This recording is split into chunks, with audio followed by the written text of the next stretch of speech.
কি বলেছে, এক ফল বিক্রেতা তার সমস্ত কমলালেবুর 1/4 অংশ একজন ক্রেতা এবং অবশিষ্ট 4/15 অংশ অপর এক ক্রেতার নিকট বিক্রয় করেন।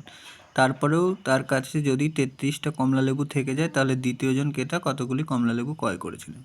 তাহলে দেখো 1/4 আছে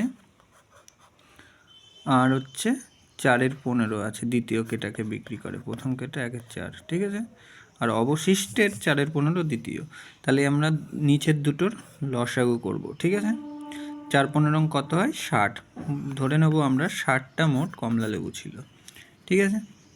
60টা যদি থাকে, 60-এর 1/4 প্রথমজন কিনেছিল, ঠিক আছে। তাহলে 4/15 60, তাহলে 15টা কিনেছিল।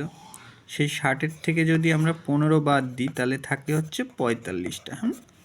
সেই 45টার আবার 4-এর অবশিষ্টের 45টা মানে অবশিষ্ট থাকে 4/15 অংশ দ্বিতীয় ক্রেতা কিনেছিল।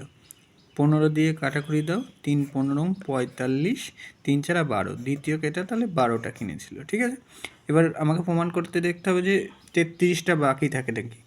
তাহলে 45 থেকে যদি আমরা 12 বাদ দিই, তাহলে দেখো 33ই থাকে। 5 আছে, 2 আছে, কত হলে 5 হবে? 3 হলে। 1 আছে, কত হলে 4 হবে? 3 হলে। তাহলে দ্বিতীয় ক্রেতা আমাদের 12টা কিনেছিল। দেখো এই যে 33টা কমলালেবু পড়ে থাকে, 45 থেকে 12 বাদ দিলে 33 পড়ে থাকে, যেটা আমাদের মিলে যাচ্ছে। তাই অপশান সি আমাদের সঠিক উত্তর।